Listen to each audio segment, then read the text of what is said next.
My mother-in-law, Marge, has always been very overwhelming. She is one of those people who are unnecessarily rude and have very few friends. I mean, her own family isn't very fond of her. She had a decent relationship with my husband, Ian, and a good relationship with my sister-in-law, Brenda. It goes without saying that she absolutely hated me, and for no reason. Brenda was the golden child in her life, so it's not like she is one of those crazy boy moms. It's just that she is genuinely a very hateful person. Ian and I were actually low contact with Marge, and she didn't have a lot of interest in staying in touch either. But that changed when I was pregnant with my daughter. Since my daughter was the first grandchild, Marge was over the moon. My mother-in-law started to be very involved in my pregnancy and became even more joyful when she found out that we were having a daughter. You see, she used to be a pageant queen, so she always wanted a granddaughter who would continue her legacy. I will be honest that Marge was overwhelming during my pregnancy, but her love for my child really moved me. I allowed her around more because I thought my daughter would have a loving grandma since my mother was already dead. Well, nothing had prepared me for how wrong I would be. It started when Marge came to meet my daughter for the first time. Ian and I didn't allow anyone at the hospital, and a week after we came home, we wanted to get some rest, bond with our daughter, and get the hang of things before having people over. Marge was annoyed at that, of course. But when she was finally given the green signal to come see us, she was happy. As soon as she came into the house, I could see her big smile as she said, "Oh, finally, I will get to see my first grandchild. I am super mad that you two kept me waiting for so long, but I am happy to meet my granddaughter, so I will let it go for now." Mom, we already told you why. We wanted a few days to bond with our baby while Chloe got enough time to rest and recover. Oh, hush now, Ian. I don't want to hear your wife's ridiculous logic right now. So, where is my little granddaughter? I need to see her real quick. She is right here, Marge. She is in my arms. Come closer and see. I brought my daughter closer to Marge so that she could have a better look at her. I didn't like the way she talked about me, but I let it go. I thought that introducing my child to her grandma for the first time was more important. To be very honest, now I regret introducing my child to my mother-in-law. I thought that Marge would be super happy to finally meet the granddaughter that she has been gushing about, but I saw no happiness on her face. Instead, she stared at my daughter with a pretty expressionless face. I was super confused for a few seconds and waited for Marge to say or do something. She simply remained stoic. So I was forced to ask, "What's wrong, Marge? Are you two joking with me?" "What? No. Why would we joke with you, Mom?" I don't even understand. What's wrong? This can't be my grandchild, Ian. You two are messing with me on purpose. We are not messing with you, Mom. This is my daughter. Mom, are you serious right now? Ian, that ugly child better not be our granddaughter. I was stunned by my mother-in-law's words. It was like a jolt of electricity went through me. In a flash, I moved away from her. I immediately went into protective mode as my maternal instincts kicked in. Never in my mind had I ever imagined that someone would call my newborn baby ugly, but this was even more shocking because it was coming from my mother-in-law, the woman who was literally obsessed with my daughter when I was pregnant. But she took one good look at her, scrunched up her face, and said some really hurtful things. I felt like I was going to cry. I could barely hold my tears. My husband also looked super shocked and said, "Mom, what are you saying? Have you lost your mind?" I haven't lost my mind, Ian. Maybe you have lost your eyesight. Your daughter is ugly. That's literally your grandchild, Mom. You are insulting my baby daughter. I am starting to have doubts about that, Ian. I don't even know how your superior genes could produce such a child. Maybe you should get her tested. The sheer audacity of this woman really threw me off my rocker. I put my baby down in her crib and signaled everyone to come to the living room. I was about to wreak havoc on Marge, but I didn't want it to wake my child, so I somehow controlled myself till I was within earshot. Once we were in the clear, I lost it at Marge and said, "How dare you say those nasty things about me and my child? Who do you think you are, Marge? Oh, please, Chloe. Everyone can see what an abomination you have given birth to. I am pretty sure you cheated on Ian because that child cannot be his. You are going to take those words back right now. I am not wrong. Your actions are making me even more suspicious. Um, you should definitely get a DNA test. Your wife must be cheating on you. I was at a loss for words again because this woman wasn't backing down. She was convinced that I cheated on Ian because apparently my baby was too ugly to be his. I stared at her in disbelief as my husband tried to calm down his mother and said to her, "Mom, there is no cheating involved here. You need to calm down." "That's impossible, Ian. You need to come to your senses because you don't see the problem staring into your face." "Mom, why on earth are you saying that my baby isn't mine? Also, why are you calling her ugly? I just don't understand. Take a good look at the child like I did, Ian. She looks odd and she doesn't even have my son's coloring." It then hit me, and boy, did it hurt. My mother-in-law was calling my child ugly because she was born with an olive skin tone. That's what her problem was. I never thought that my mother-in-law was a racist woman. Yes, she was nasty to me, but she was a nasty person in general. But what she said that day confirmed the fact that she was a horrible racist who judged babies as well. I was overcome with anger and said, "Oh my God, I can't believe you right now. You are being racist to your own granddaughter. I am simply speaking the truth. She is too colored to belong to my son. You know that Chloe is a mixed woman.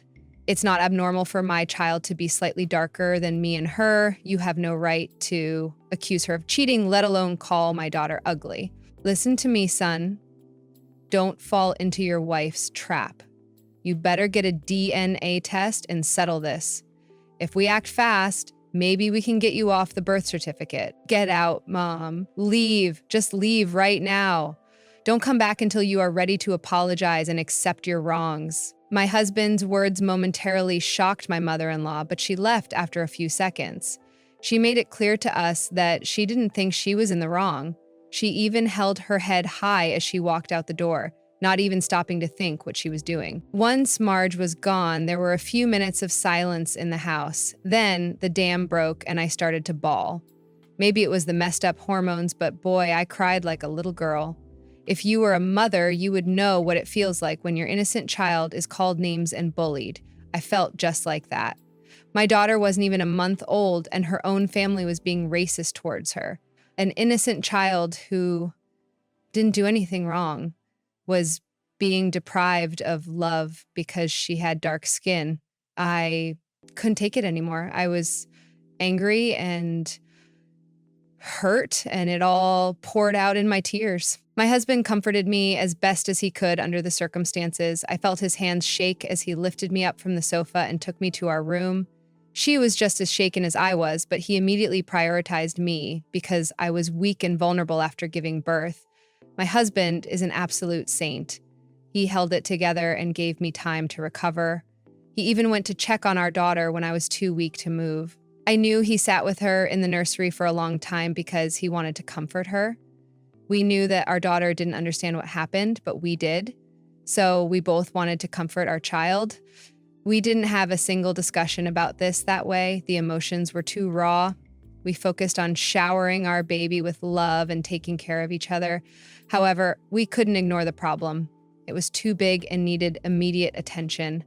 My husband was heartbroken, so I urged him to talk. He said in a shaky voice, "Can't believe my mother said those words." "I can't believe it either, Ian. I am not going mad, right? Marge literally called our baby ugly because she is dark and told you that I probably cheated. That's what she said, right? Oh God, please let this be a bad dream." "This isn't a bad dream, Chloe." She said those words for sure. In fact, she is still saying those things to me now. Wait, is she texting you? Yes, Mom and Brenda sent texts and voicemails since I haven't been returning their calls. Mom has already started to rally people around her and convince them that my daughter isn't mine. This was something that didn't cross my mind. I was busy caring for my daughter and trying to deal with my own emotions. It hadn't come to my mind that my husband's mother may have been harassing him over the phone. From what Ian said, it was clear that she had gotten other people involved as well. I felt so bad for Ian because he had been suffering in silence since the previous night. I hugged him and said, "I am so sorry, Ian. I should have known that they would bother you. Looks like Marge also got more people on her side. I should be the one saying sorry, Chloe. It's my mother who started a smear campaign against you and said nasty things about our child. Sorry to say this, Ian, but your mother is a psycho. Now I know why she has no friends and no one likes her much. Anyway, what do we do now?" I was really hoping that my mother would come around and apologize. I don't know, Chloe. This feels surreal to me. I still keep waiting for her to call and accept her mistakes. I don't think that will happen, Ian. For now, let's not allow her back in our home or let her meet our baby. Since your sister is joining the smear campaign as well, I don't think we should allow her access to our child either. My husband agreed with me and looked really defeated. It was hard to cut off the family, especially when we needed their support. But as luck would have it, they were making things worse for us. Ian had shown me the texts and voicemails that his family sent him. While most family members were just concerned, Marge and Brenda were straight up accusing me of cheating and pressuring him to get a DNA test. You can see that one apple didn't fall far from the tree. The stuff they said about me and our baby is just disgusting. I wanted to strangle them for talking about my daughter like that. Our only consolation was that the rest of the family didn't start accusing me or maligning me. They wanted to know our side of the story first. I mean, they know better than to trust my mother-in-law's words. I was grateful for that. Ian and I had sent Brenda and Marge a text telling them that we didn't want them around till they apologized and showed some genuine repentance for their actions. Talking about going no contact is easy, but actually going through with it is super hard. I guess we stupidly held on to the hope that they would come around, but that hope was crushed when Brenda and Marge set up a video call with Ian. My husband asked me to stay in the room as well, despite their protests. This is how the conversation went. "So, when are we scheduling the DNA test?" "There will be no DNA test, Mom. My daughter is mine and you have to accept that." "Listen, Ian, you may have the wish to be a fool, but we have no interest in having a relationship with someone who may not be related to us. Who says we will even allow you to have a relationship with our child anymore? Brenda, do you have any idea how nasty your mother has been to my child?" "Listen, Chloe, I have already seen your child. I don't think my mother is wrong. She doesn't look like she is from our family." Wow, this is unbelievable, Brenda. And you say that you love children. I was shaking my head at Brenda because I couldn't figure her out anymore. She always said that she adored kids and loved them. I had no idea that she only adored kids who she thought were beautiful. She was exactly like her mother, and that was super concerning. I was heartbroken to know that maybe my daughter won't have her aunt in her life either. Brenda had no such thoughts. She looked annoyed and said, "Look, we are just concerned about Ian here.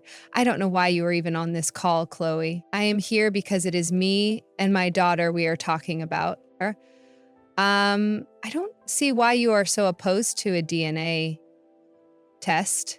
If you have nothing to hide, you should be more willing to take it." She knows what she did, Brenda. That's why she is so hesitant. She knows that if the truth comes out, no one will want her and her ugly child. Marge started to laugh when she said that. I just couldn't take it anymore. This shameless woman and her daughter were calling my daughter names. They were trying to ruin my reputation and spread lies about me as well.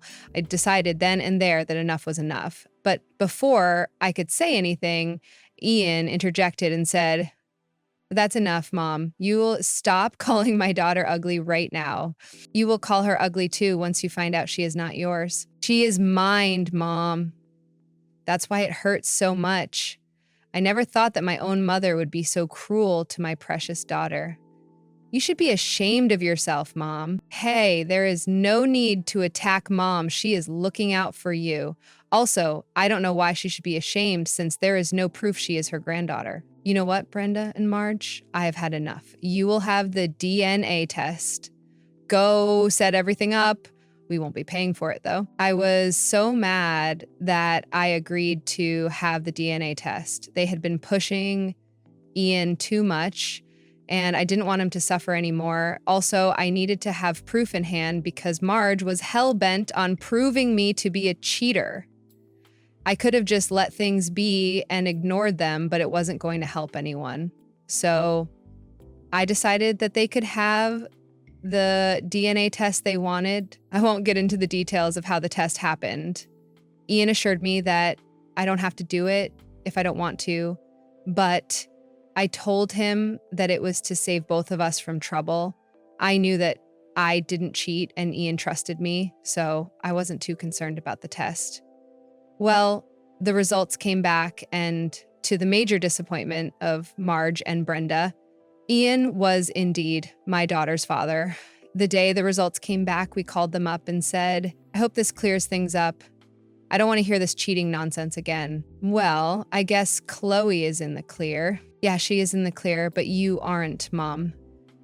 We simply can't get over what you said about our daughter. I am not going to take it back. Your child is ugly and won't amount to anything in life. That's it, Marge. You have shown us what a cruel and horrible woman you are. You didn't even think about offering us an apology.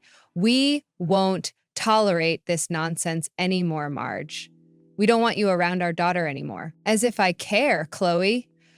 I don't want to be seen with such an ugly granddaughter anyway. Wow, you will give up your own granddaughter but still not apologize? Mom has nothing to apologize for. Ian, she called your daughter what she was. We believe in being honest, and she doesn't need to have your daughter in her life. Yeah, Brenda is perfectly capable of giving her grandchildren, and hers will be way more beautiful than yours. If you know what's good for you, you will leave this woman and her demon to start a new family. Maybe then you will finally give me a grandchild worthy of our name. Once we heard this, we hung up the video call immediately. Ian was fuming, and so was I. Even after finding out that our child is their biological family too, they still didn't change their stance. Brenda and Marge still kept calling my daughter ugly. My stupid mother-in-law even had the audacity to say that she would amount to nothing. It was more than we could take. I immediately decided that I won't allow them near my daughter anymore. My husband agreed with me too and made sure to send Brenda and Marge another email telling them that we didn't want any contact with them anymore. We and our daughter were better off without them. 2 years pass and we stay away from both Marge and Brenda. Since Brenda lived in a different country, we rarely saw her anyway, but Marge used to come by fairly frequently and it bordered on regularly when I was pregnant with my daughter. Suddenly everything stopped and it felt weird. But we sure as hell didn't miss Marge. Her words kept ringing in our ears even after we went no contact.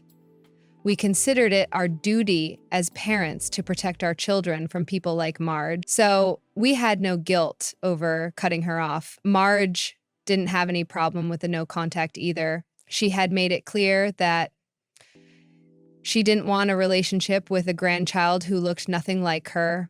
She never even tried to apologize or make contact with us. She was just happily waiting for Brenda to give her a beautiful grandchild. But eventually, things changed. It was 2 years later that Marge suddenly showed up at our door. We had been warned by other family members that she had been planning on getting back in contact with us, but no one knew why she wanted to contact us. Last people knew, Marge had gone to visit Brenda in her country. As soon as Marge came back, she started to ask around about us and tried to get help to contact us.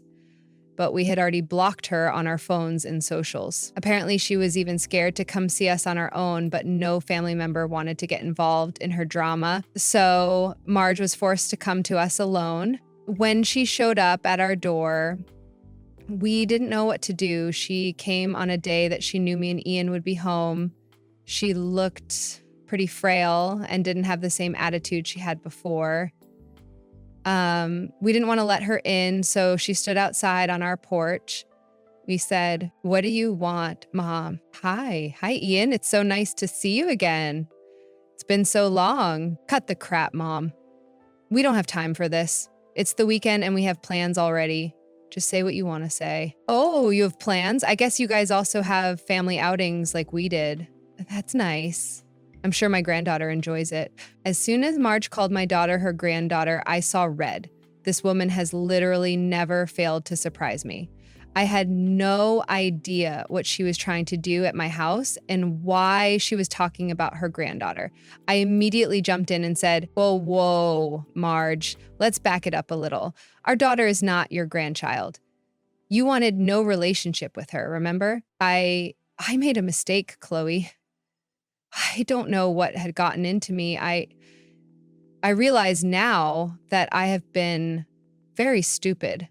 I shouldn't have been so cruel to my own blood. Wow, it took you 2 years to realize this. You did take plenty of time, Marge. I know that I should have reached out sooner, but I didn't know how.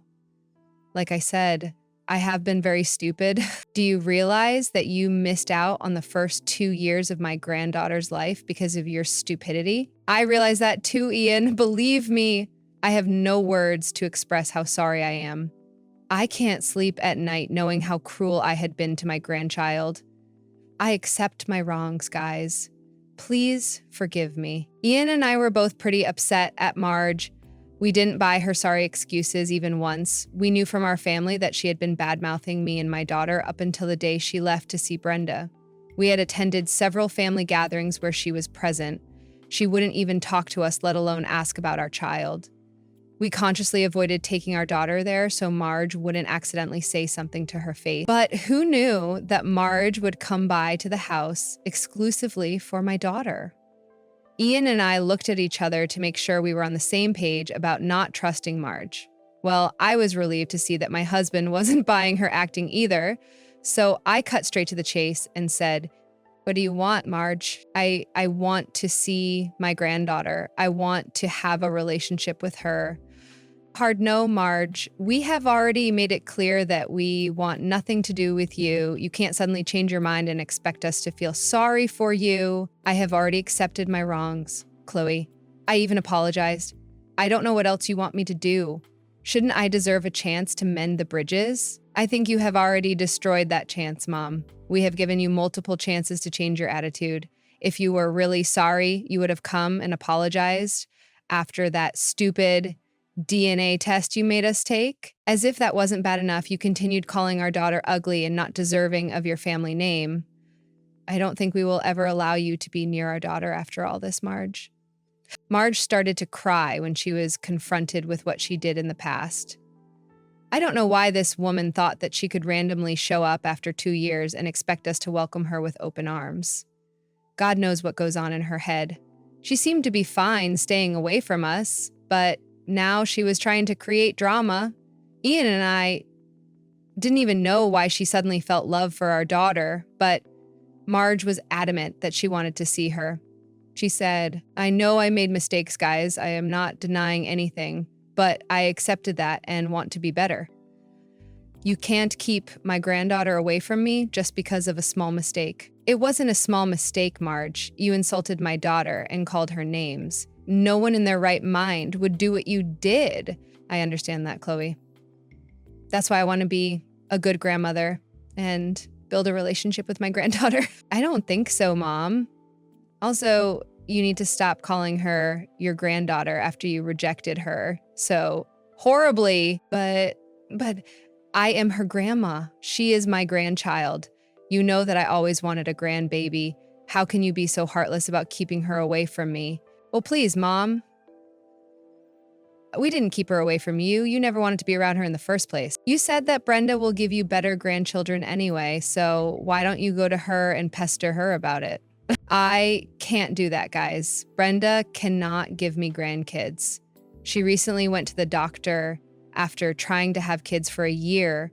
The doctor said that she is infertile. She will never be able to have children, not even through IVF. That made things clear for us. I knew that Marge hadn't magically accepted her nasty behavior. Oh no, she had come to see my daughter only because Brenda ended up being infertile.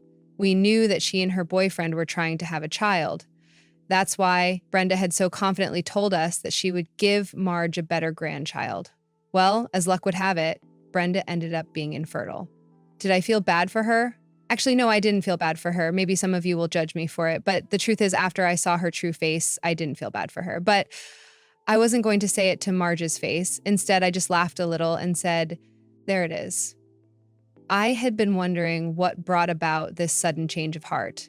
I knew for a fact that you still hated my daughter, till you went to visit Brenda. Now, I know what made you come begging here. Yes, now you know the truth. Look, I agree I have been a horrible grandparent, but now I want to make amends. I even brought her a lot of stuff. They are all in my car. I'm going to shower her with love and affection. That's not how this works, Marge. You can't just buy her affection after being so nasty. She is young, Chloe. She doesn't remember what happened. If you guys cooperate, she will never know. That's it, Mom. I don't want to hear your stupid plans anymore. My child is not a filler for all the beautiful grandchildren you will never have. She may not know what you did, but we know. We know what you think about her. We sure as hell won't allow you near her ever again. I was so proud of my husband for showing his shiny spine to Marge. My mother-in-law thought that she could manipulate us into doing what she wanted, but that wasn't happening. My husband and I shut her down immediately and weren't going to let her shimmy her way back into our lives. She didn't deserve to have a relationship with my sweet baby just because she would be the only grandchild she had. So, my husband and I stood firm, but Marge kept crying and saying, "Please don't do this, guys. I really want to see my grandbaby and hold her. I have been dying to come to see her." It doesn't matter, Mom. Nothing you say now will change our decision. We want you out of our lives.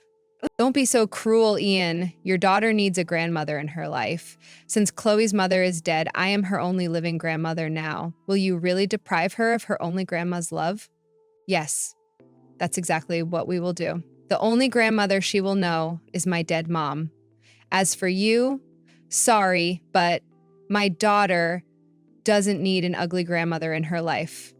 The look on Marge's face when I threw her words back at her was super satisfying. I had been dying to say this to her, and I finally did. Marge was a crying mess already, but when I said those words, she started to wail like a child. It was pathetic and annoying as well. So we decided to end the drama there.